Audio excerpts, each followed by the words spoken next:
All right, everybody, welcome to the December Somerville Bicycle Advisory Committee meeting. We have Adrian as our acting secretary, and Adrian, are you all good for that?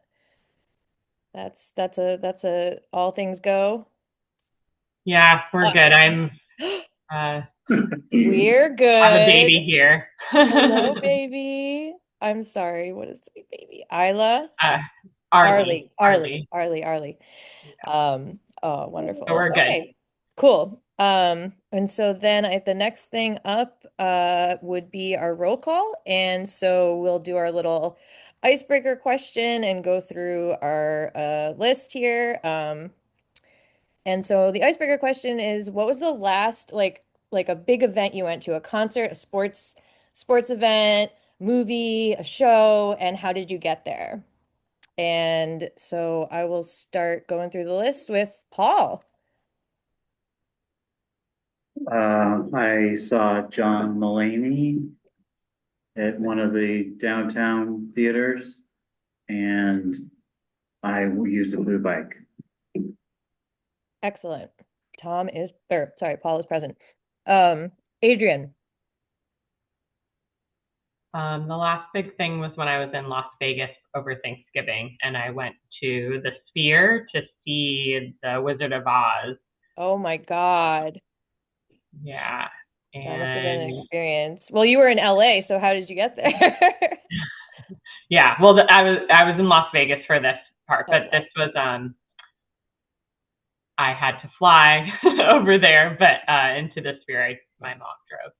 Awesome. Not good public transit or anything else I for you know. to I was get gonna out say over LA there. is bad, but I feel like Las Vegas is probably worse. Oh yeah. All right. And we have Catherine. Catherine is here. If you can't come, we will skip you for now. Nope, Hello. I can go. Hey, yeah. I'm not sure which. Yeah. So I most recently I went to the Holiday Pops down in Boston for the children's matinee, and the whole family Wonderful. took the green line, and it was delightful. Yeah, super efficient. And I know I told this to Lena, but for everyone knows, I'm gonna have to drop at 7. I am so sorry. It's just been a wild week with a lot of volunteer stuff in the evenings. Sounds good. Alex. Uh, we went to see Frank Turner while in Paris, and we took the metro. Wow. Lucky you. Did you see Anne Hidalgo and give her a high five? I wish I had. All right, cool. And Catherine Lang, I think, is not able to be here tonight. And we have Tom next. Our family went to see the Cirque du Soleil show. That was Christmas themed a week What? or two ago, and we flew back there. That's awesome. Very cool. You guys are so cultural. I'm loving it. And I think did Amanda say she could not be here? I do not see an Amanda. So, let's see. Let's go to Ted. Hi, Ted. The question is, what was the last kind of like big event you went to? Sports, concert, movies, whatever, and how did you get there? Yeah, hey everybody. Ted Feldman, Ward 5, member of the committee. Last big event. Um, I guess we went to see the Alan Wright exhibit at Isabel Stewart Gardner this past weekend and took the Green Line. Wonderful. Yeah.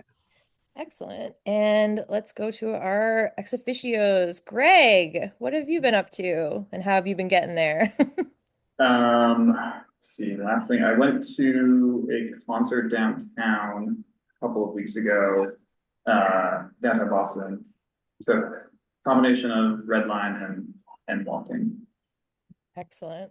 You're not going to tell us what band you saw? You don't have to be. It was a musician named Monrovia, like let's say sort of indie rock Excellent. soul. Yeah. Sounds great. Sounds Recommend great. checking them And out. cool. And we have Rashika as well, and I think that's who we've got. Yeah, Hi, I Rashika. went to a Bruins game about a few weeks ago and took the green line. Wonderbar. Wonderful. My goodness. See, we're going to all these awesome things, getting there with all the available resources. And that's awesome. So we do have quorum. And so we can move on to the approval of last month's meeting minutes. I know that they were made available in box, so I hope everyone got a chance to take a peek. And therefore, can I get a motion to approve the November SBAC meeting minutes? I see Alex and then seconded by Tom. Excellent. So everyone who is here, make your yay vote known. Raise your hand, say aye, say yay. Hand raise is good. Aye from the chat. I Excellent. Yay. Hey, hey. All right, so let's move on. First and foremost on our outreach and engagement topics, we have the Illuminations Tour, our annual just huge out turnout event. And this year, Paul has taken the lead in working with Brian Postlethwaite, who has historically organized this and has been putting this on since I believe like he was a member of SBAC. So this is a long-standing event. It's a collaboration between, Brian and now us and the Somerville Arts Council as well. And so I think we've had some folks step up within the committee to volunteer and marshal. And if folks can just come and be there too, like I don't know, we've definitely got, most things covered, but I'll let Paul, if you want to um lead us through a little bit of like how the planning is, like what we're hoping for. So I will turn it over to you if that's cool. Yes, we're stepping up our, marshaling to make it as safe as possible. And we have the positions covered that I would like. If I had more people, I would like to make it so that people who have two assignments would only have one assignment so that they could enjoy the event some more, but I'm feeling good about where we stand overall. And we're at a new location, Revis Field to start with, and there's gonna be a lot of signage to help with that. Plus, we will have a former member, Ron Newman, going to sweep the old locations to make sure there's no lost sheep. Yeah. Also, we're adding a little bit of our own illuminations along the bike path. Because we have some fewer houses than we have in the past. So we're doing some supplementing and we might do some more of that in the future. Supplementing the community's decorations with our yes. Excellent. Do you what would you like, is it worth popping up the route? Should I do any of that? Or um wow, my cats are fighting. I don't think we need to. Okay. Okay, cool. Yeah, so this is definitely just in terms of like planning and from my perspective of being involved in it this year, versus like a couple years ago. It's really grown. Like it has gone from maybe 20 people. I don't know, Alex, if you remember in the earlier days where like, I mean, how many folks showed up? Definitely not even 100, right? Yeah. It was more like, oh, you could stop on the sidewalk and take pictures of the pretty houses and move along. But the past couple of years, we've had something like 200, 300 people turn out. So this is definitely something that, SBAC hasn't been this involved in it before. So that's very good. Save up your Christmas lights for next year. We'd like to decorate more, because it's very dependent on the houses and the community members like decorating their house. So we would like to make sure that even if there aren't that many people, decking things out, that maybe in next year, like Paul said, we can supplement and kind of put on some decorations and whatnot. But it will be a fun event. Um, Lots of lights, lots of sparkle, lots of community, lots of people. So even if you can't marshal, if you want to come out and enjoy the ride, that is this Saturday. We depart at 6 and it'll be a good time. And so if there's any questions about that, comments, questions about illuminations, concerns, comments, concerns, questions. All right, we're all good. And another brief update, we have been, Paul has been digging into our website and kind of creating a new website, simplifying it, harvesting what we have from our old site, um, and kind of building a new one. And, we in those conversations, it's also thinking about like how are we going to do social media. We had sort of thought that we could have like a third subgroup that was focused on like maintaining social media presence. Because as much as we'd like to say, oh yeah, sure, I use Twitter, I use Blue Sky, I use Instagram, to actually do it for an organization, a community, like a committee even, is a little different than just maintaining your own. So it does take more effort. So Paul, I don't know if you want to talk a little bit about progress on the website, hopes, dreams, Um, fears. the new website will be live sometime this month, I would expect. Um, we went over it. The outreach committee had a meeting, went over it. There's a little bit more editing to do. And then I would just have to figure out with former member Alan Moore how to point the domain towards the new site.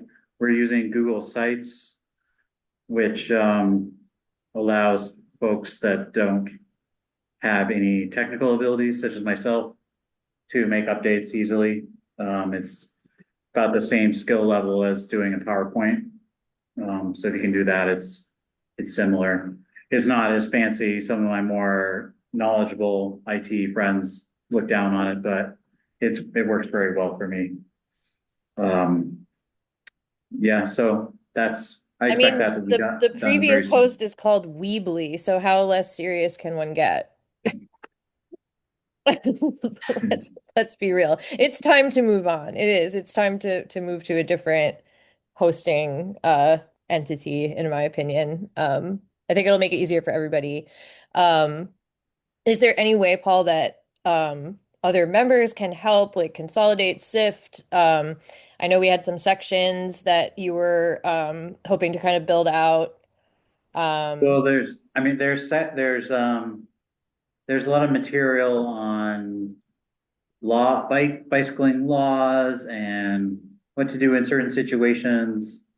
And right now, we're more or less just taking that over from the old site, but if there were ever someone who is particularly interested in that content, those reference materials for the public, then I think a fresh set of eyes would be good to look at those things. We did consolidate.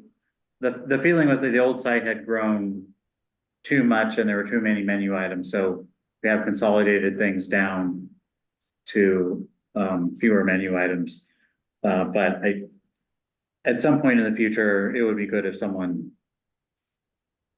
reviewed the content and maybe made some edits. Oh yes, one other thing that did come up as we were looking through, and this is a question the city could help us with, Greg and Shika could help us with, is on the previous website we have the kind of guidelines for how to become a member of SBAC. And we had that in place where I know we've talked about this. One would come to 6 meetings and volunteer for an event and write a letter of interest, I believe. Those were the things. But this past time, we had the help from the city to, recruit new members. And so that was a break from that way that we used to have new members. And so you know, a, I'd be curious if there's like a new protocol for that we should consider putting on the website, or if in between recruitment sessions, which I don't, again, that this becomes another conversation of are we going to have another cycle of city assisted member recruitment? Um, and if not, then what is the rule for someone to passively, we table, right? The point of tabling is to do outreach and recruit new members who are interested. So, um, just thinking, I guess my question is, do those older rules, and I don't know how formal they were, still fit what we're doing? So my understanding is that as an official, committee, board, commission of the city, that the that we should not be using the former passive method of growing membership, and rather doing it the way we did it more recently, where put out a call and then it's open for a certain amount of time for anybody to apply, and then we go through a interview and selection process. So I think it's good to be having this conversation now, because we have had a fair amount of members who have left since our previous I guess recruitment. And we can start that up. I would say anytime the committee is interested in beginning that process.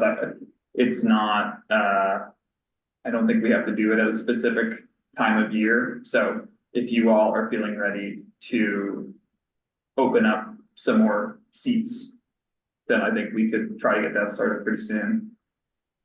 Yeah, I do think that is sort of how we're feeling, is it could be time to do another round. Um, and a question then is, so like, what if then people, when we're tabling, ask, how do I join? How would I join?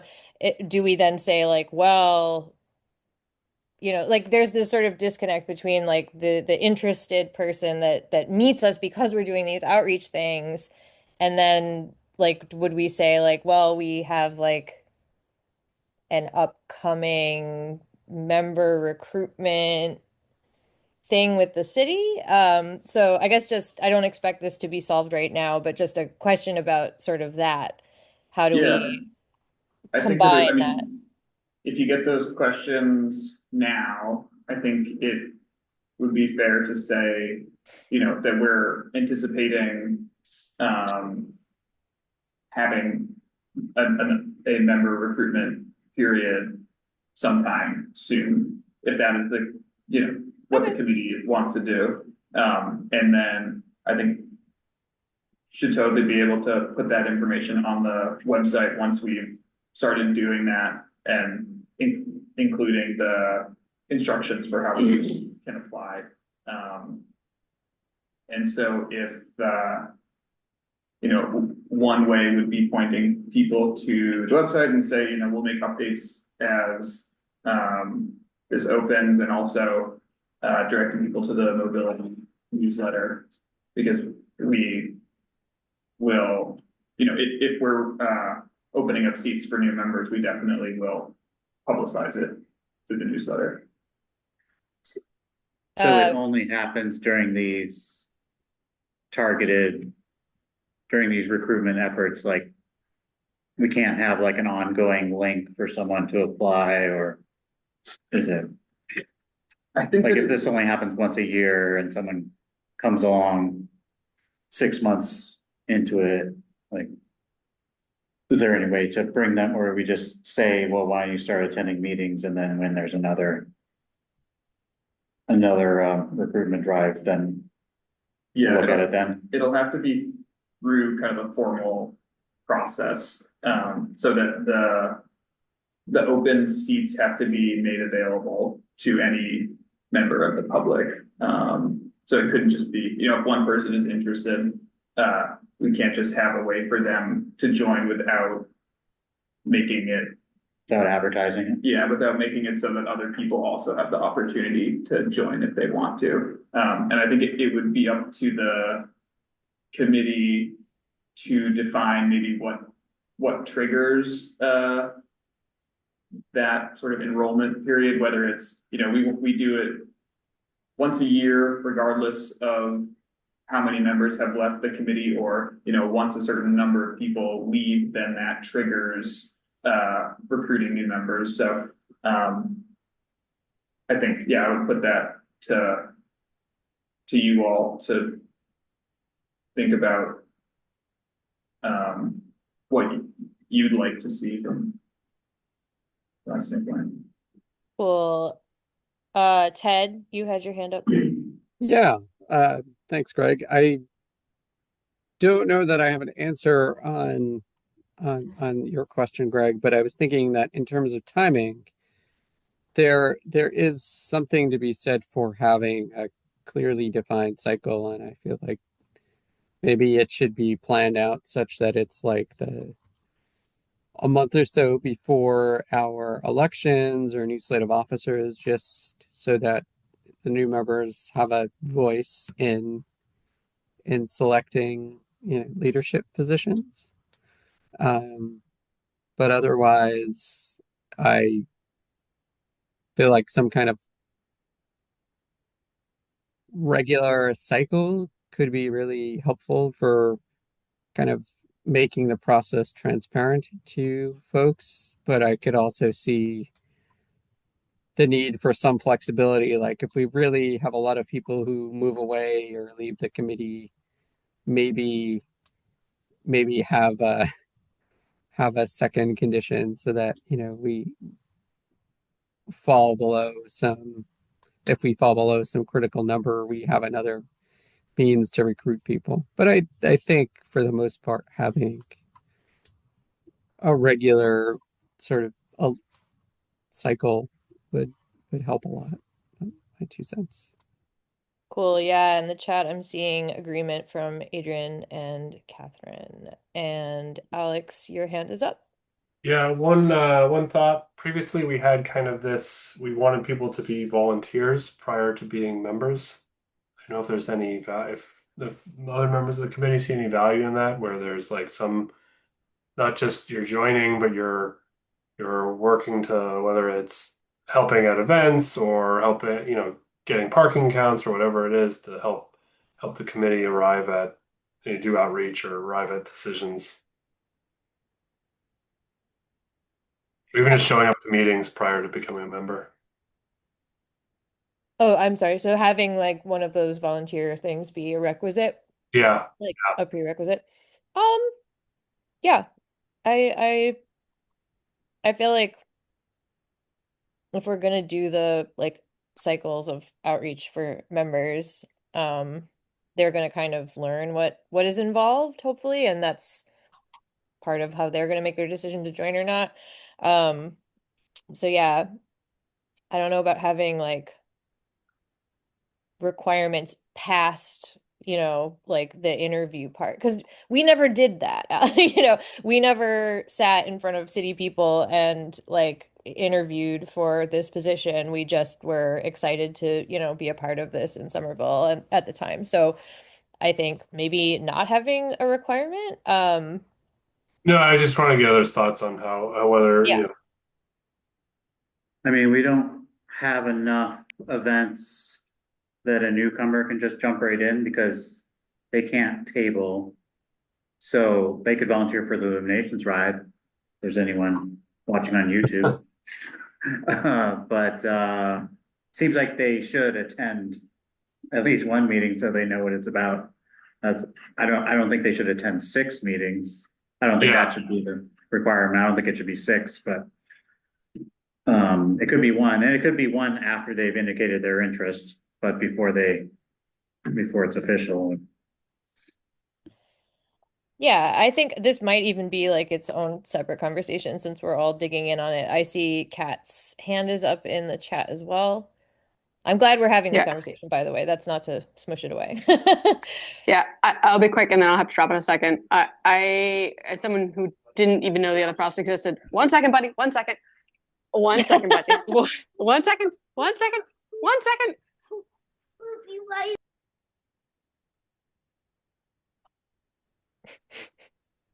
There's some negotiations happening right now. I just know it. Okay, do you want to say hi to people? Hi. Hi. That's Lena. Hi. I was just gonna say, I would, considering that we're currently challenged at members, I would not put more barriers than are absolutely necessary. And so, like, I like Adrian's point of encouraging people, and like, I watch the recordings of videos of meetings, um, but I wouldn't throw up more barriers of entry, unless we're like wildly oversubscribed.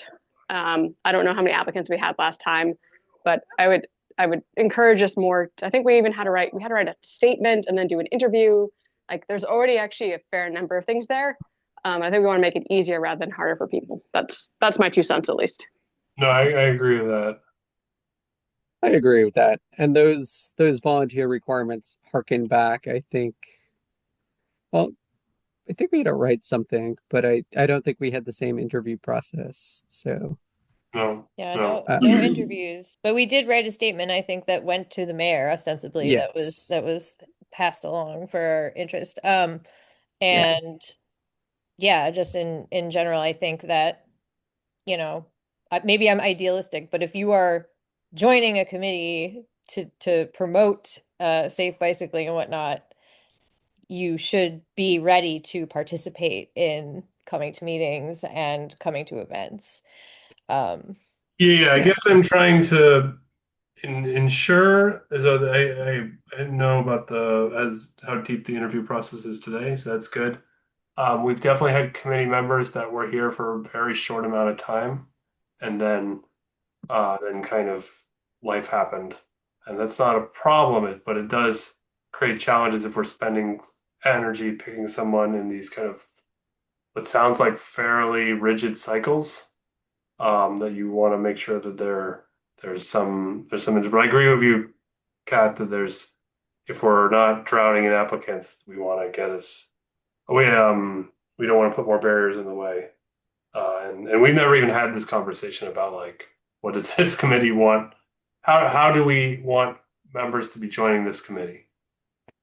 I think we're having it now, but Yeah. it I think it should be a bigger conversation since there's a lot of interest and feedback on this. Yeah, like for instance, we don't even know how regular those recruitment cycles would be yet. Like we would have to come up with that. So I feel like that's something that we should talk about as a committee, talk with Greg and Rashika and the city and mobility, um, about kind of hammering down those things just so that we know and yeah, like the threshold for members, etc. So yeah, it sounds like that is something we should talk about. So good to identify that. As I hate corporate speak, but let's put a pin in it for now. Yeah, we can, Rishika and I will kind of check in with the city and, you just let everyone know that you're interested in recruiting new members and figure out what are the next steps for getting that started, and what are the uh, more official rules that we have to follow to start off that process and get things going. And then I think let's plan to put this on the agenda for next committee meeting. And I think we can probably at that time guide you a bit more on, what are the questions that you all need to answer. I guess one question I would have too is if we were gonna change this, would that mean sort of changing our committee bylaws or charter? And so would that require a vote to do that? Whatever the You could, the committee definitely can, if you're interested in making updates to your bylaws, that's another item that the committee can take up. I think that would be separate from member recruitment. okay. But it's definitely something else that we can think about. Sounds like a plan. Indeed. Sounds like a plan. All right. And I think that might have even been something that the committee had expressed interest in doing at the time of bringing on new members, and then there's just always so much to talk about. But yeah, that's something that you all want to open up again, then by all means. All right. Cool.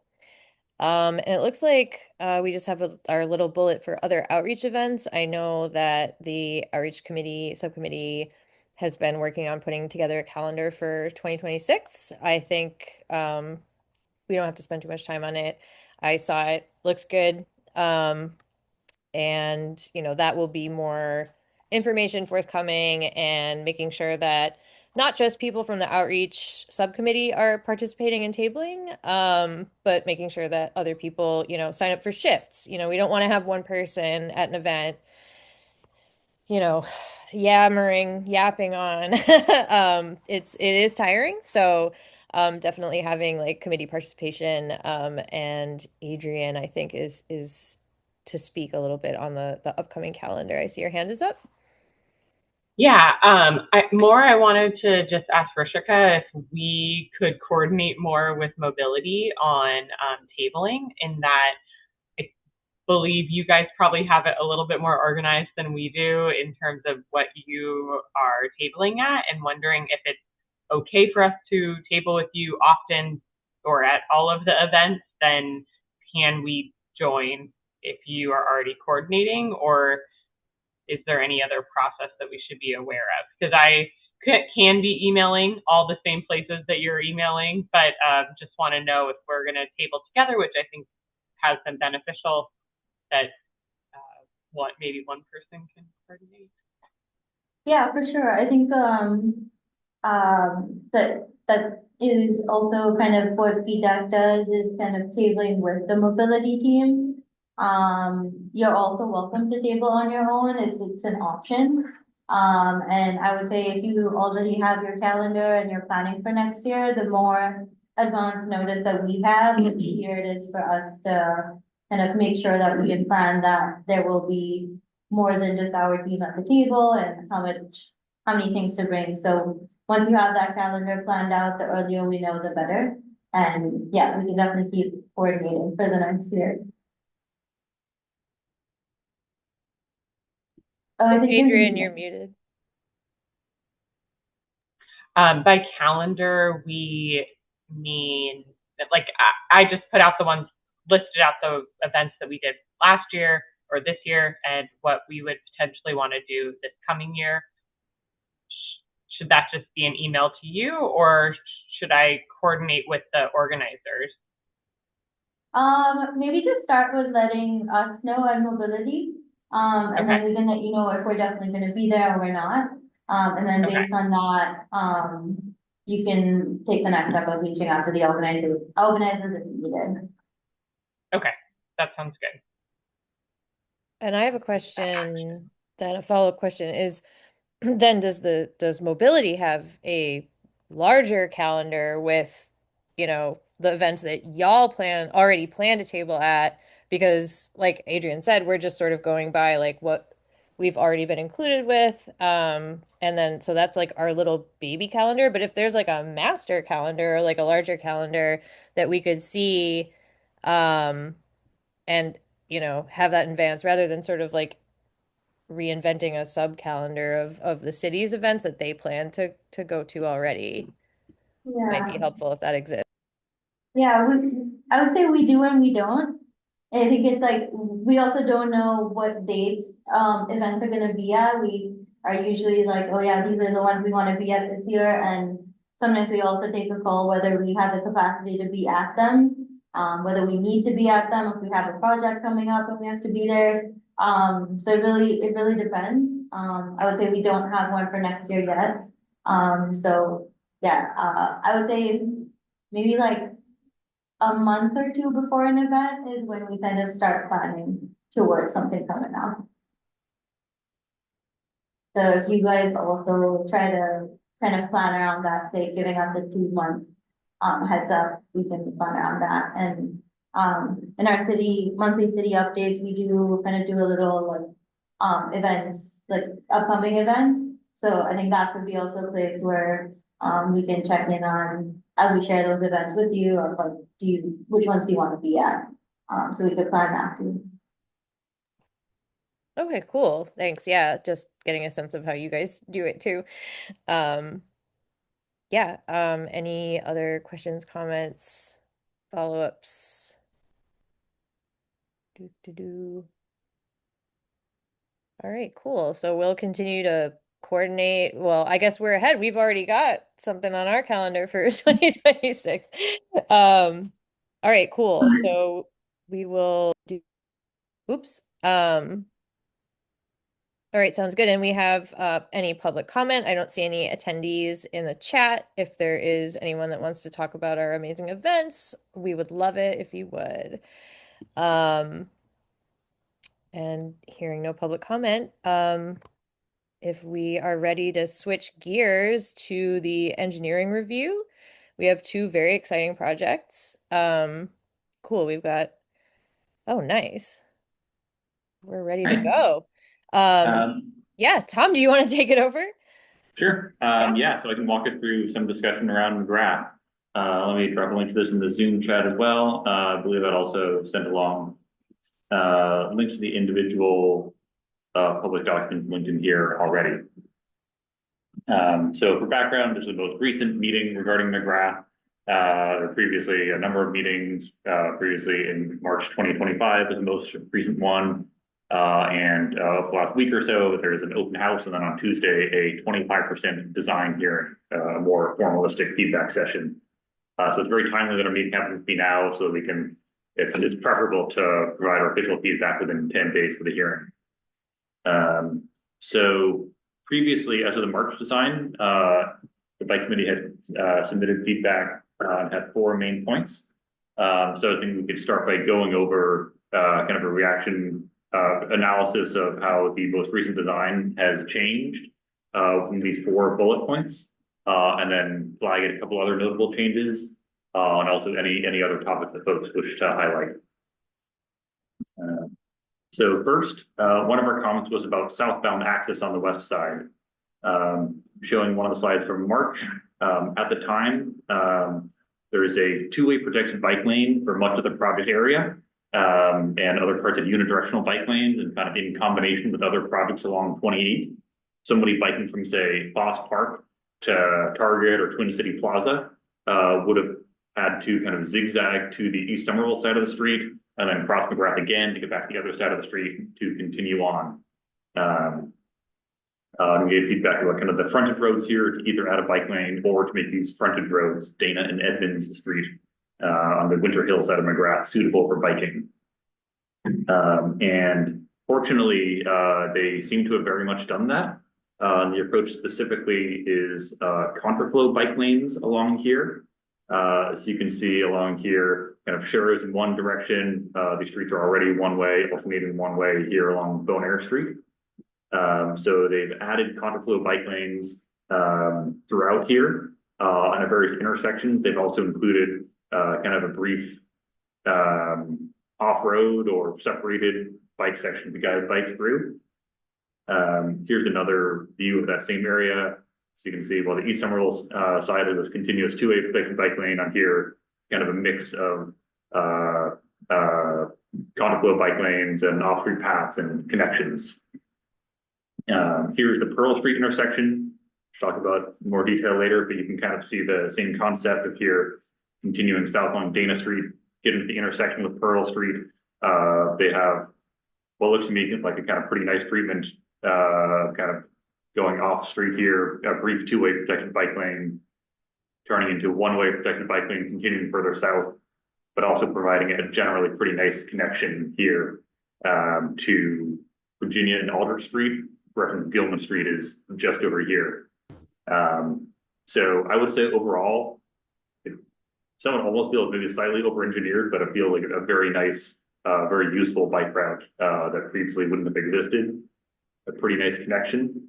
I would maybe ask that either MassDOT or the city make Aldrich Street two-way for biking here to really seamlessly connect to Gilman Street. But overall, it feels like this is kind of really fully met our feedback on this specific item. I see Alex's hand is up. Alex? So my comment here is for the entire corridor, which is we have this massive median of this tree line thing, and I don't understand the point of it. Would much rather spend that real estate on, your For those of you who aren't in kind of East Somerville or Union Square or Central Hill, this is oftentimes at night or in the morning, 60 miles an hour. So where there's like if you're biking along this, which is actually not crazy anymore, and is actually probably the fastest way to get to things like Home Depot, you like just you have no buffer between you have such a limited buffer, yet we're wasting so much space. Now, the argument from MassDOT for this is, hey, look, we need space to make the left turn lanes and right turn lanes when they're needed by engineering standards, which is a reasonable thing. But it's hard for me to imagine we need this much space in this and kind of so I think what they need can be solved with a smaller median when it needs to be. And then in the crosswalks here, like you have in the Otis Street intersection, where you need these wide things to kind of as refuge, that works, but you don't need it the rest of the time. You can see it actually expands towards the right side of the intersect of this screen. I don't know if others agree with that assessment of like what I will describe as wasted real estate in the middle of McGrath rather than on the sides where it functions much better for pedestrian and um, bicyclist distancing and canopy. Yeah, I would strongly agree with that. And yeah, this is one of our points of the previous iteration. And at the hearing, or yeah, in the design, it's not look like MassDOT has improved that at all. And at the hearing, they stated they had received mixed feedback about whether it was desirable to decrease the width of the median. So I would strongly agree with their suggestion to have a very wide median refuge island at crossings, but elsewhere reduce the median as much as possible and have more usable space on the sides. Yeah.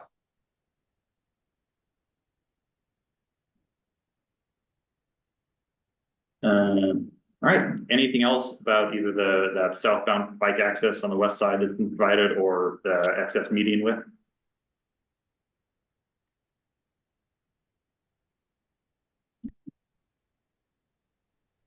Yeah, I mean, I also share Alex's perspective, and I think Kat's perspective in the chat that it seems like that's wasted real estate, particularly being that it's not like there are trees there now that we're doing it to for the sake of the landscaping.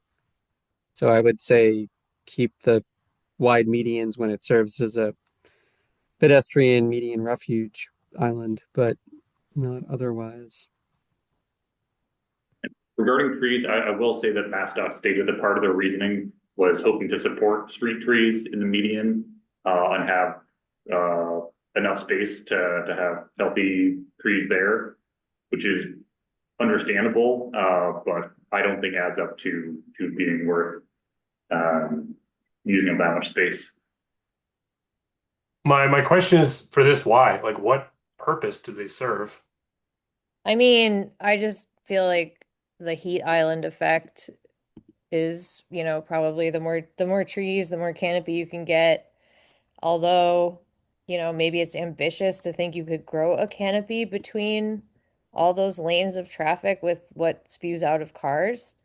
I guess it's one of those things where like I appreciate the dream. I appreciate the like the vision, I guess. But you also have to wonder like how many of those trees will succeed and grow, and do we need both the large, the two medians, like you say?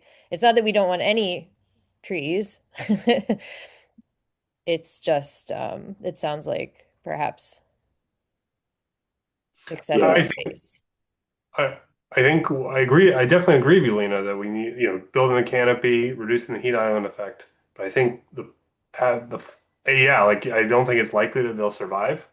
Like I I even mean, asked the McGrath engineer. is a heat island. Like it is literally, look at all Yeah, those lanes. It can't, and look at that giant middle part where nothing can happen. Like that's like the equivalent size of like a parking lot in the middle of that intersection there, probably. yeah. So Um, we should be moving the canopy to the side where it has the higher chance to survive. I even asked the engineer, like, I asked about some concrete, precast concrete curbs, and they're like, well, we haven't tested them for impact. And it's, my question was, have you tested the trees? And Mhm. they laughed, but the answer was they haven't for like the same engineering tests. And so, but in any case, I think yes, the canopy, move it to where it's actually going to do good. I don't think people in cars really care if they have canopy. Strongly agreed with that. I think this is a reasonably illustrative slide. You can see there's like a fairly wide median here and here, even somewhat farther from the actual crossing. Not that many street trees along the side. So hopefully that can be reallocated to have more street trees along here, more space buffering the bike lane and resident lungs from car traffic. Yep.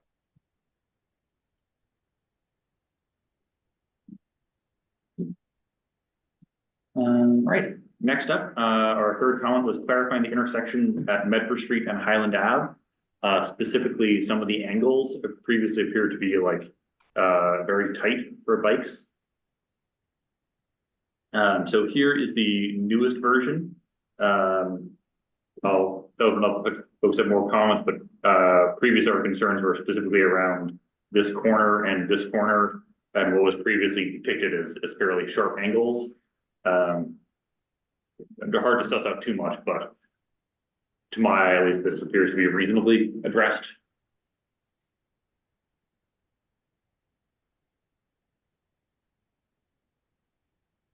Yeah.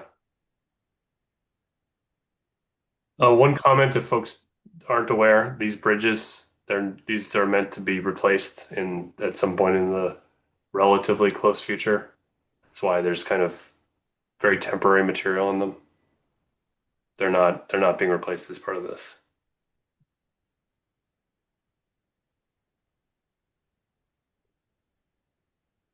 Tom, I don't recall in the plans if there was something about signaling at that left turn between Medford and McGrath, just because that feels like a stressful turn as a cyclist if you have to be ahead of that line of cars there.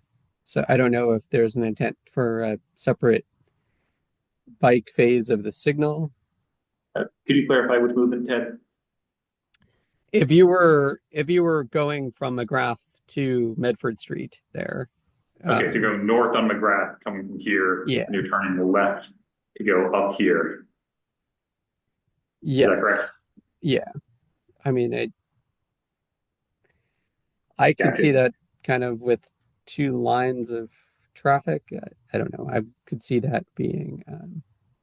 Is there like a bike You, signal, like a specific signaling for because like it's a lot of circumnavigation, right? Like around all this stuff. Is there, for that left then that I think Ted is referring to, the left, um, yeah, and then heading onto Highland, like what is the signalization for the bike lanes? I'm just curious if that's known.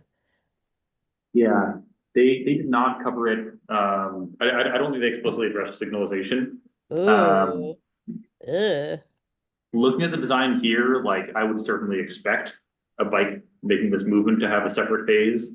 And I would be surprised if there was a conflicting movement from cars. So I think bikes would reasonably have that space. Um, one thing that may be worth mentioning in comments overall. Um, so for the most part, there are dedicated right turn lanes, which means that they are set up well if they want to have signaling where the bike straight movement is different from the right turn car movement. And sometimes the best way to do it is to have those be fully separate. At some other intersections, it may be preferable to have them be like concurrent with a leading bike phase, similar to like a leading pedestrian interval for crosswalks or as an exclusive phase. But in general, MassDOT's requirements or their interpretation of various guidelines are that they never do that. So you may occasionally see weird intersections like in Brookline, there's one where like the bike signal timing is like extremely short. Yeah, I don't have a specific intersection where that's a concern, but I'm afraid. I have so here another. also. Oh, you go, Oh, go Ted. ahead, Lena. I'm No, sorry. you go. You go. I was also trying to understand like the bi-directional arrows here on the cross bikes. So Like, so if you're coming from Medford Street, how is it bi-directional? So if you were coming from McGrath and wanted to continue northbound over the bridge, sorry, if you were coming from Medford and want to continue northbound over the bridge, why is one side bi-directional and one side is unidirectional, like across McGrath? It just seems a Yeah. little Yeah, you're confusing. referring to like that the East Somerville side is a two-way bike lane and the Winter Hill side is a one-way unidirectional bike lane. Yeah, it seems a little odd. But now I see how the crossings make sense if that's what they're doing with the. Yeah, yeah. So I think there are more or less reasonable crossings around here for various movements. In their designs for a few iterations now, they've had this kind of assumption that for much of the northern section of the project area, that the main bike provisions would be a two-way protection bike lane on the east side. And then at various points further south, there would on the Winter Hill side, there would also be either unidirectional or south of here a two-way bike lane, and then that would continue down until you get near the target, and then it would become unidirectional again over the bridge. Not sure exactly if there's the reasoning for that versus like unidirectional everywhere. I have a question, since Highland Ave is on the slide here. Is there any coordination between this project like MassDOT and then the plans for Highland as through Somerville? Like, is there going to be like coordination where you see, those nice lanes heading into Highland, and then do they continue through Somerville, through via Somerville design and mobility team? There is not an active uh, Highland Ave project in design currently. Does that answer your question? Yeah, yes, thank you. Okay. Yeah, so that's a good call out. I'll note that on the kind of what is shown here, you can see like throughout the project area that is shown, there are at least continuous protected bike lanes leading into like unidirectional protected bike lanes at kind of the beginning of Highland Ave here, like that floating bus stop here. But perhaps it would be useful for the committee to restate that, Somerville is probably committed to protected bike lanes on Highland Ave, and we have no reason to think otherwise, and so they should ensure the design accounts for that.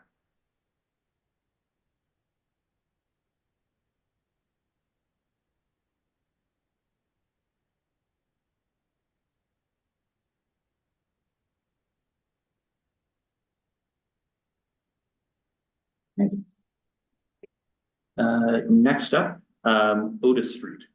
As of the March meeting, MassDOT had described this as full signalized crosswalks. About half the questions as of March were like, "Can you please confirm this is definitely a full signal, not a hawk signal? Regular signal is better than a hawk, etc." They are in fact not doing a full signal. They stated that it does not meet the MUTCD warrant for a full signal, and they are therefore legally prohibited from doing a full signal. For folks not familiar, this warrant process is kind of notorious for very much constraining, like, you can't add across a full signal here until enough pedestrians have been injured here or whatever. If you're trying to proactively prevent that, like, you can't prove that it's needed. So it can be very challenging to add a full signal. There's certainly quite a lot of pushback from this at the hearing. So here's what they are currently showing. So at the previous design also had two crosswalks here, separate pedestrian versus bike crossing. So what they're currently proposing is one raised crossing with some kind of overhead pedestrian signal. That overhead pedestrian signal being either a hawk signal or a RFB, rapid rectangular flashing beacons. So I have various questions for the committee. Do we want to continue to push for full signalization? Do we have specific feedback on how a raised crosswalk should be sufficiently raised? Do we have a preference between RFB or Hawk? And do we have any opinion on separate bike versus pedestrian, cross bike versus crosswalk? Is the nearest full signal in the plans at Bon Air Street? There's no Or is signal it at Bon Air, Pearl Street? Broadway just out of here, and there's Pearl Street. So Too So far the away student- to make a difference here. the students coming from all of those schools, they have to go on Pearl or Broadway to cross, or they can take their chances on this on this thing, which isn't a full. I'm sorry. Did you say it was a Hawk? They said either a Hawk signal or an RFB, which are the like blinky yellow lights, where there's cars never fully obligated to stop beyond their usual obligation. There's also never a don't walk signal, more advisory, but they are considered better than nothing.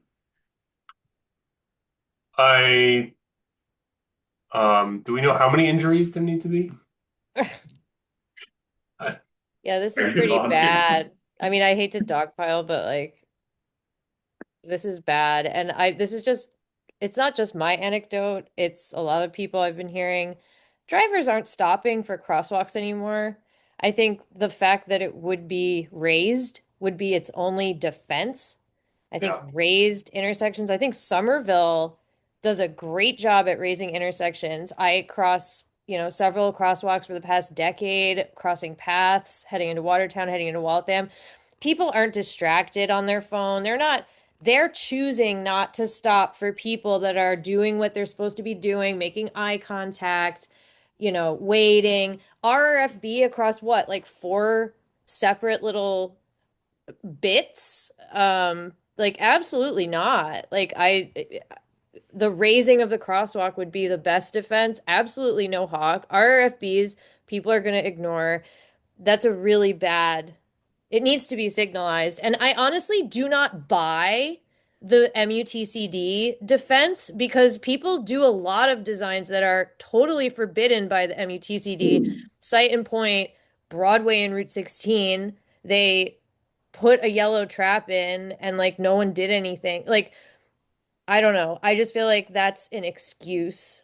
And I think, like you said, Alex, there's just lots of accidents, crashes waiting to happen. But one of the warrants is also school crossings, and it's so close to the schools there that I would consider this a school crossing. yeah, I mean that's one of the 8 warrants too. So I'm at a lot. It just seems like a lame excuse in my mind, given the proximity of schools and I the pedestrian bridge is going to be removed as part of this project, right? So, And to city staff, MassDOT, I'm sure would like to think of this as a highway, but I think this is a backbone of how Somerville is connected. And so I think whatever the NACTO guidance is probably more appropriate here than whatever the Manual of Uniform Traffic Control Devices has to say. yeah, I mean, So my suggestion, what I'm hearing so far, is that we restate our strong preference for full signalization, the possibility of being warranted as a school crossing, etc. Yeah. But I would also recommend we give her a kind of second choice if they are not willing to do that. RFBs. So hearing preference to RFB over Hawk Just overall. just the blinking yellow. Yes. The Yeah, I mean, rectangular 'cause- rapid flashing beacons. I find those totally useless. Well, what about Hawk signals? I find this is like a competition for the worst control. I know. But with If I had to with the choose, Hawk, if it was my kids crossing this, I would rather have a red light there. yeah, with the Hawk, you're getting a red light. I mean, it's not respected as It's not much respected, but as a it's true red light. we're But yeah, at least this a is- police officer who observes someone running through a Hawk red would clearly ticket them. I'd like Yeah. to revise my statement because I'm basing my hatred on hawk signals from their existence on Beacon Street and actual neighborhood roads. This is not a neighborhood road. This might actually be a place where hawk signals are meant to be and not in the places where they are, in other places like on Beacon Street where it could just be an RFB or whatever. Eh, It is eh, They're respected on both Beacon bad. Street. What's So that? I feel like the hawk signal on Beacon Street, in my experience, is fairly well respected by motorists. Depends on which one you're talking about. There are two. Yeah, But like you said though, the truth is that it's two bad choices. So we could yeah. just shit on both of those until there's nothing else to say.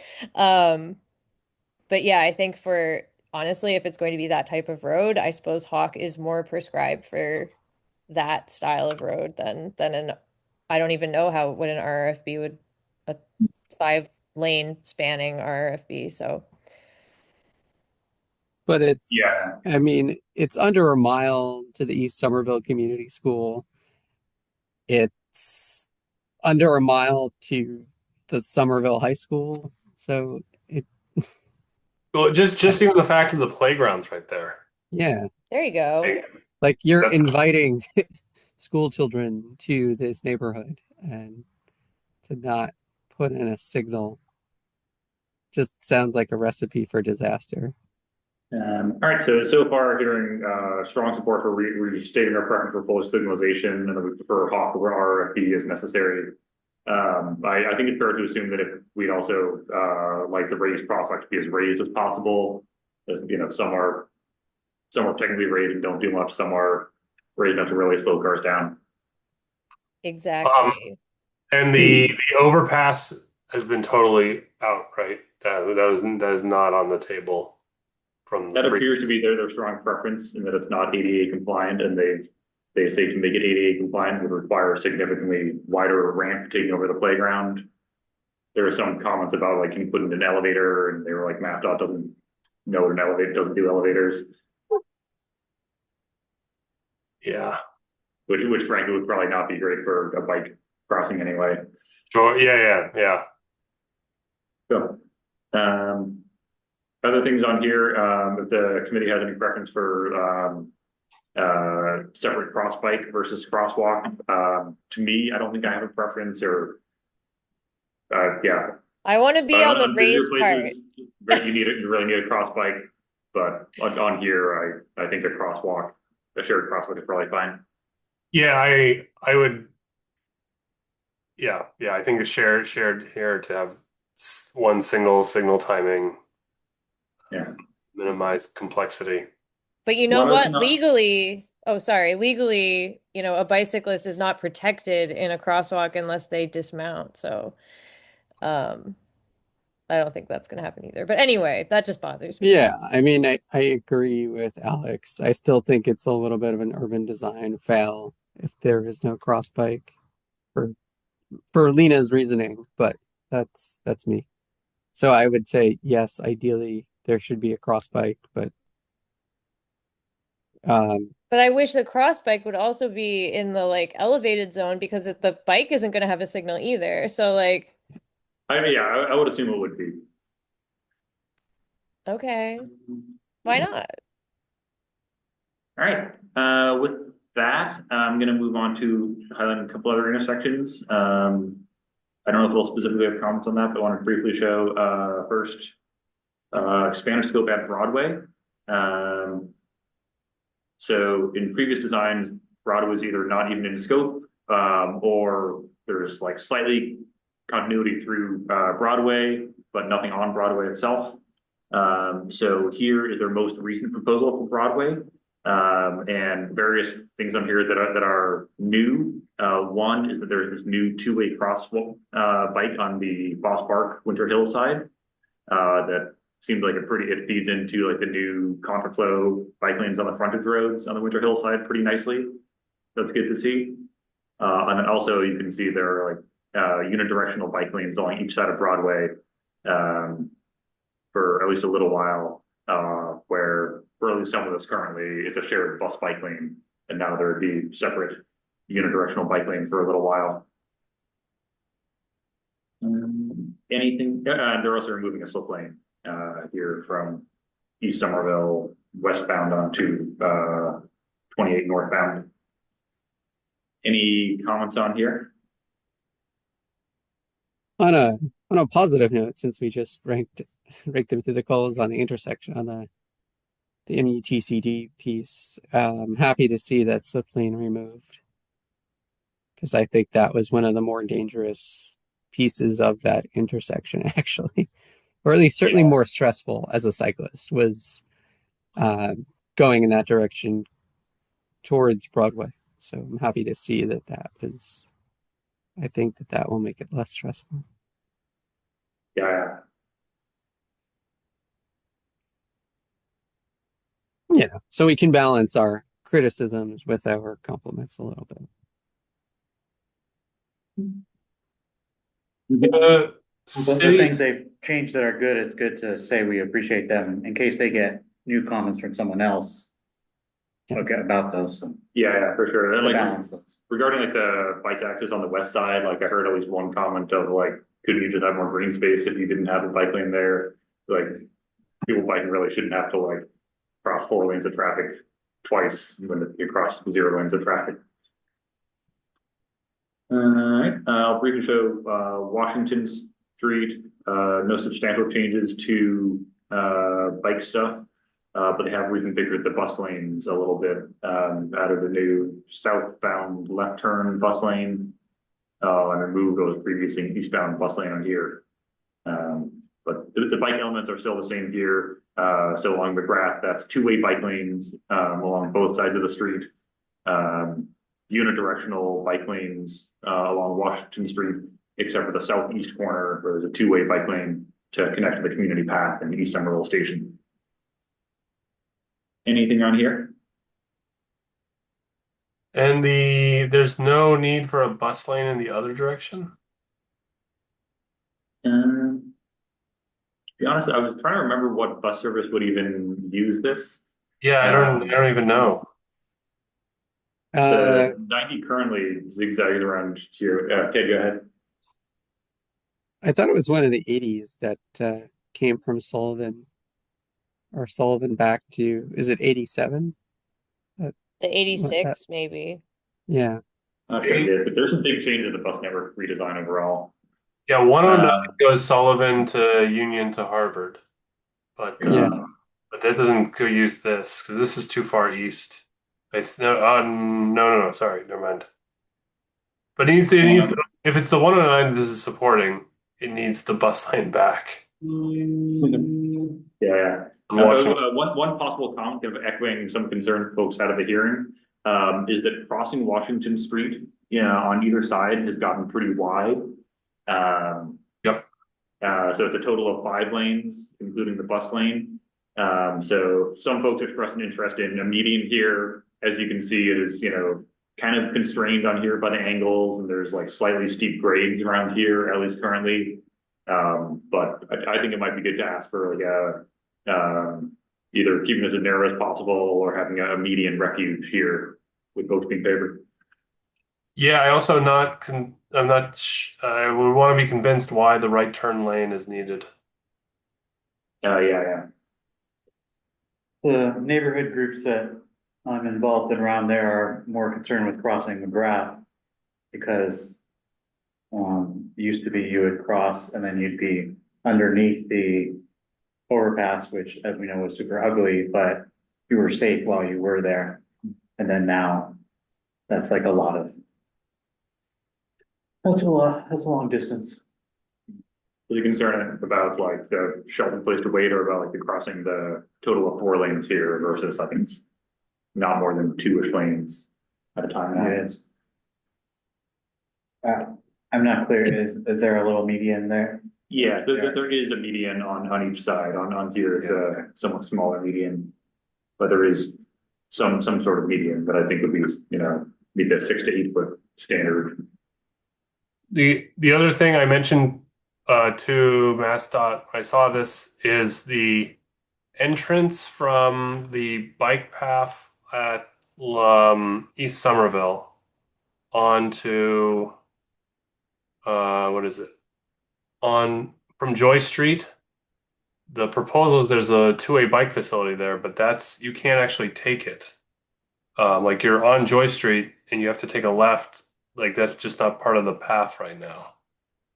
It's just from their description, that's just, sidewalk, curb extension. And so my ask would be becomes part of this two-way bike facility. Okay, got it. Making sure I'm understanding that the ask is to clarify that this curb extension right here is a two-way bike facility. So if somebody biking northbound on Joy Street could turn left onto here. Yep. Yes. Yeah, that makes sense. But the entrance to East Somerville is still right off of McGrath. So it looks like the bike lane disappears before you actually get to It depends on which side you're coming to. Like if you're like I oftentimes take going through Union to Washington, to Union to Washington to the community path. And here that would be really great, except for that last little bit. That's not great. I So think Union to Washington. Okay. Union to Washington to the bike path entrance at East Somerville. Okay. So yeah, coming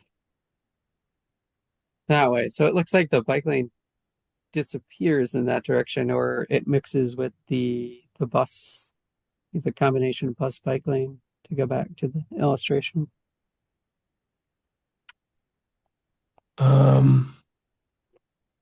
Here.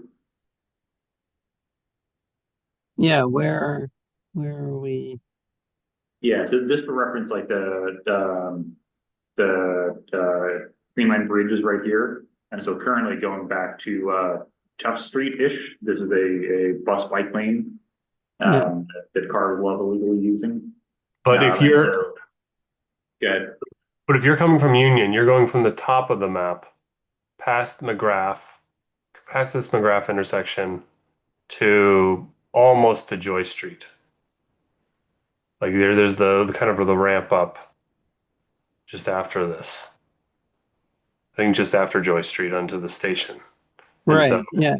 So, but this block here is what's the kind of your barrier, because once you're past it, you're in that kind of you're on the sidewalk, you're going up the kind of bike path ramp into the station, and then you can Yeah. So that curb cutout is really it's a real problem. is the problem. Yeah, so specifically this, yeah. Good call out. Definitely in favor of verifying that.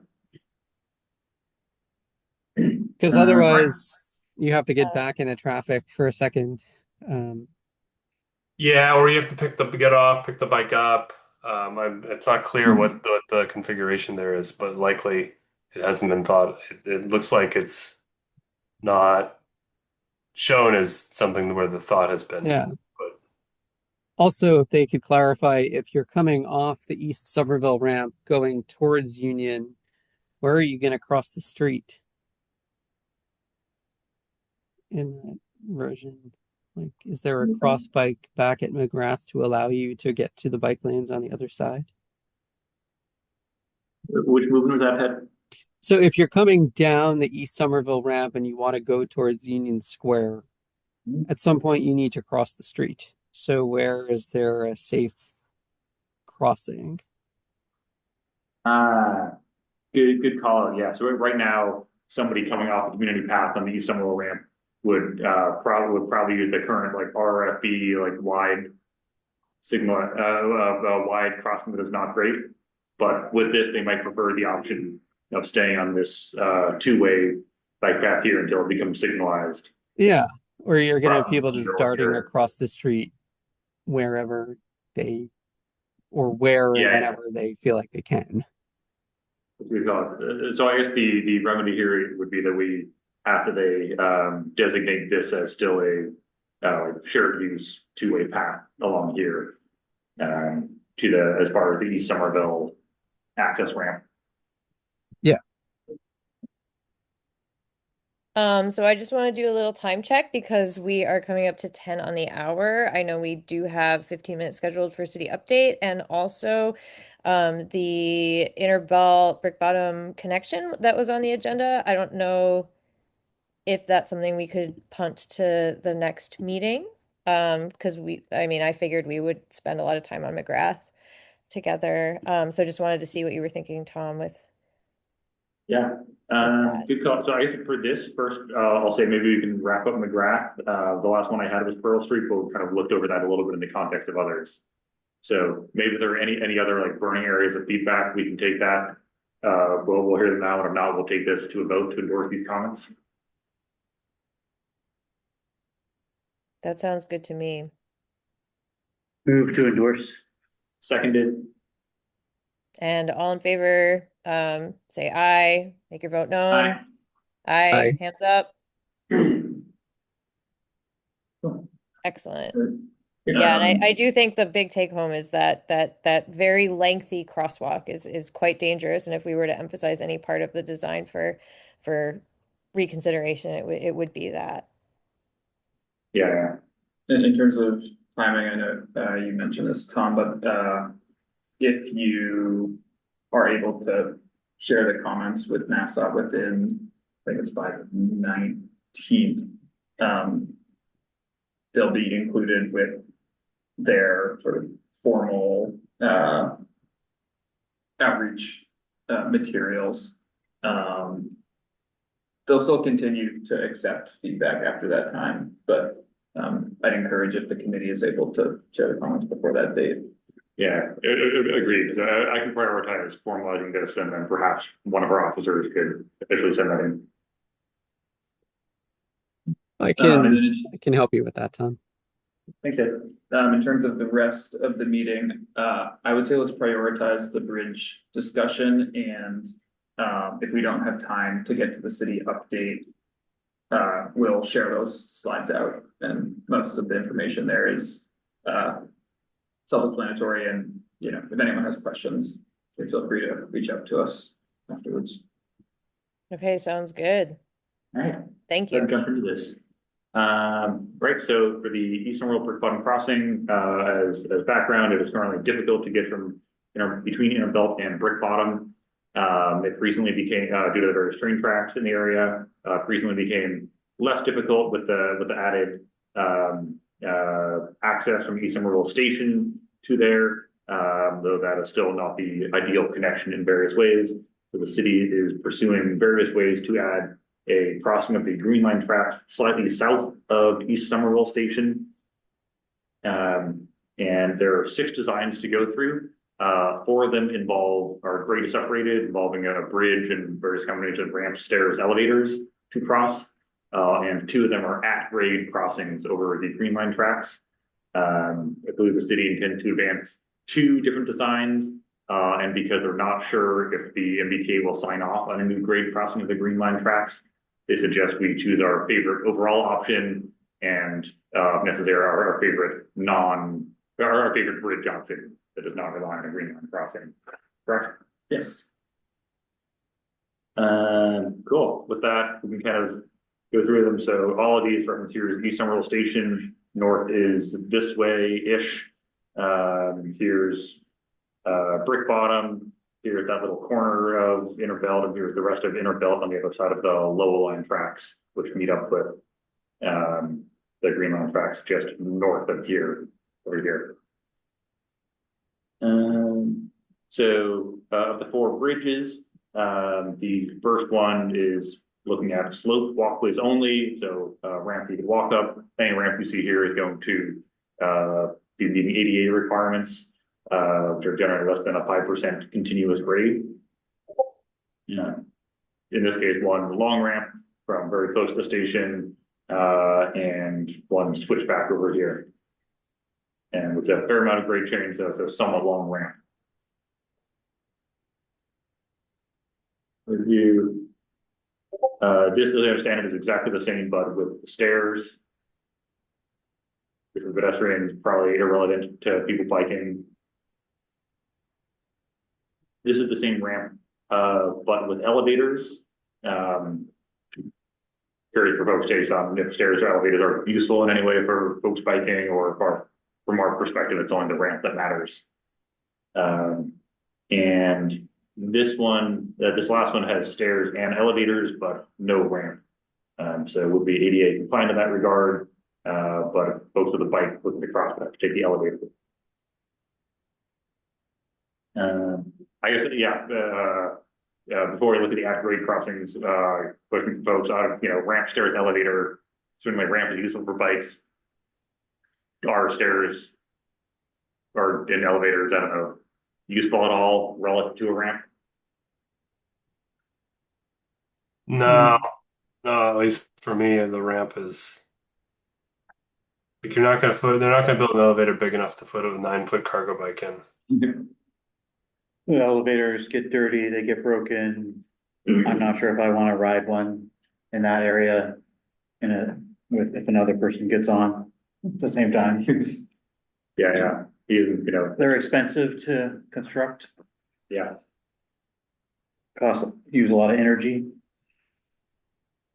So what I'm hearing is out of the bridge options, the committee would be similarly happy with any ramp option, and don't necessarily have a preference about anything regarding stairs or elevators. I would want ramp with stairs because that 1A or whatever the first one is, that's just a lot of linear feet to travel to get across there. So, I guess I'm not gonna be able to go up the stairs on my bike, but if I'm a pedestrian, I would like to have that option. Or some bikes I can carry, some I can't. Yeah. Yep. All right, hearing preference for alternative 2 of a ramp and stairway. And water slide. I did get those vibes. Yeah. No, I agree. I think even if you are switchbacking and doing a little bit more, as long as it's not super steep, I think that's okay. I'm thinking of kind of similar things over Memorial Drive and other places where you just kind of got to do what you got to do. But having it be less intensely sloped, is a good idea. And also, yeah, elevators are notoriously, not functional half the time. Yeah. And not large enough. All right, hearing a consensus here. Yeah. Well, that said, I think I would all definitely ramp, but I feel like it would be important to get sort of the accessibility commission's input because it is a lot of linear feet if somebody's in a wheelchair. My understanding is in general that you can have if it's less than 5% grade, you can have that indefinitely, and it still counts as ADA compliant. If you have up to 8% grade, then you need regular landings and so on. How wide is it is stated here that it would be accessible? Alex, how wide is the switchback here? I generally hate switchbacks because they're often too tight. When they're squeezed for space in snow, and the one like Lena mentioned, the one over Memorial Drive, that is just horrible on a regular bike. Never mind if you're doing something, for me, bringing a cargo bike there. Yeah. See at least a little width here. I don't see a width here. I don't know if the city would care to comment with, or if we should just have a comment be that we ask a generous turning radius that a cargo bike can comfortably do. Yep, that's what would be I ask. Yeah, I don't know if the width has been defined. Yeah, I think we may just be at like the conceptual. And is Somerville paying for this, or is MassDOT paying for this? I'm not sure where the funding is coming from, but I can ask about that. Is this funded yet, or is this still kind of in the hypothetical stage? I'll have to check on that. Somerville's page states a supportive MassWorks infrastructure grant. Doesn't have further details. Yeah, so it's not clear if that's for planning or for actual. But I thought that one of the people at the open house said it was not funded, but it would be Somerville's responsibility to come up with it or get the grant or, but It's all the more reason to no elevators.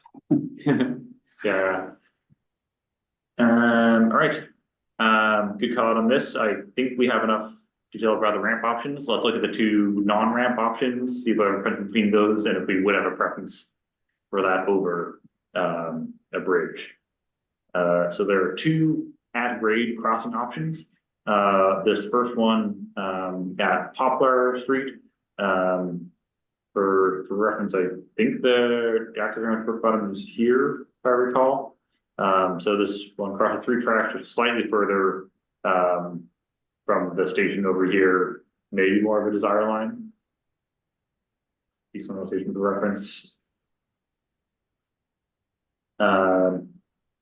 And then the last option along here looks like it actually does continue to rely on East Somerville Station. So it's only adding one new grade crossing here on the other side of the 3 tracks, one which ended here. And so for reference, the other existing crossing is at the opposite end of East Somerville Station, somewhat off screen here. I really like the East Somerville, doing it all at East Somerville Station. That seems really simple and Yeah. feasible. And like you have the kind of respite zone here. You're not crossing 3 tracks of railroad all at once. The other problem, the community path is so narrow there. I don't know what the realignment was going to look like, but if you're trying to turn there while there's walkers and bikers and strollers, I don't know, it can get jammed up real fast. So doing the station one solves all that. Yeah, and I think I can't speak for the MBTA, but I would imagine that something closer to a zone where the green line is already slowing down might Good be point. more digestible than something that's going to impede or add speed restrictions to the trolleys or add Yeah. new speed restrictions to the trolleys. All right. What I'm hearing is that between the two at grade crossings, we strongly prefer alternative 6. Do we have a position on whether we would prefer this at grade crossing to our preferred bridge crossing? I would prefer at grade. I would I would prefer prefer- at grade. I mean, my second choice is the Poplar at grade. My third choice is whatever we decided on the not at grade, but I think we were supposed to only pick 2. So I don't know if that means we skip the Poplar. I think we can give our preference. However, I think they're, advancing too, and they want to set the expectation that at grade that might be rejected. The current condition is also at grade, is it not? Yeah, the current one is at grade just slightly north of here. So it's not, Which, as I understand, I assume they wanted to do that because the train would stop anyway at the station, usually, unless they do that weird thing where they pretend it's a regular trolley station and make you hit the yellow button, whatever. it's not that different from what they have now. Yeah. Yeah, I mean it's different from a train operation perspective, but similar design. Paul mentioned he would prefer either at grade over the bridge. Would other folks care to chime in on that? And well, I see we're out of time, and I'll try to wrap this up quickly.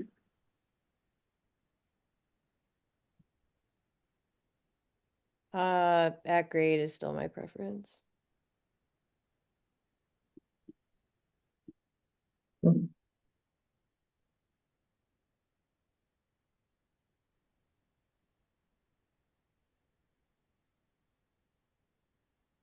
mean, Okay.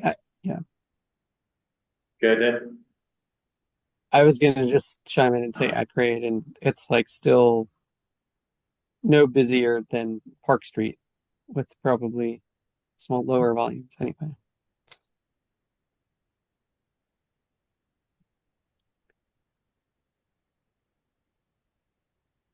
Okay, so I'll briefly summarize this and then take it to a vote. Our overall preference, alternative six is our preferred overall. We would also prefer that alternative five over any of the, this is our second choice, we would prefer that over any of the bridge options. Among the bridge options, we think only, our reasoning is that only ramps are really relevant for biking, or much more relevant than anything else. And our net preference is alternative two. Ramp with stairs. Yes, the ramp with stairs, sloped walkways and stairs, it's called. Now, just to recap, alternative six, our preferred is Ackery Crossing at and Somerville Station. Our second choice, alternative five is Ackery Crossing near Poplar Street. Okay, with that, I will take this to a vote for the committee to endorse these preferences.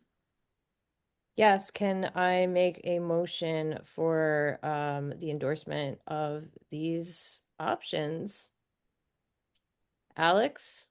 And can I get a second? From Ted? Cool. All right, all in favor, all opposed, all in favor say aye. Aye. Aye. I Aye, aye, aye, aye. Good. Excellent. Thank you, Tom.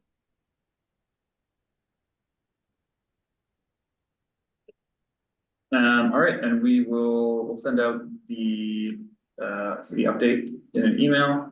And if anyone has questions, just let us know. Okay, cool. Thanks, everybody. Do we have anybody? We still have public comment. If anyone wants to say anything, and if not, well then I guess have a great rest of the month. Have a great holiday. Happy New Year. We will see you on the other side. Um, and always great to see you all. So, with that, can I make a motion to adjourn our meeting? I guess one final logistical Oh, item for oh, the January the new meeting. year. Yeah, so our first Thursday, I think, is January 1st. Should we do that the 8th? Sounds good. Sounds good. Let's move it to the 8th. It's good. It's perfect with this then. It actually makes it a full month. So that works for me. All right, cool. Um, Hearing nothing else. Again, happy holidays. Wonderful to see you. And I'm excited for the Illuminations ride. See Alex there. Anyone else who can come, see you there. Yeah. And with that, have a great night and Happy New Year. Everyone. Cheers. cheers. Take care, everybody.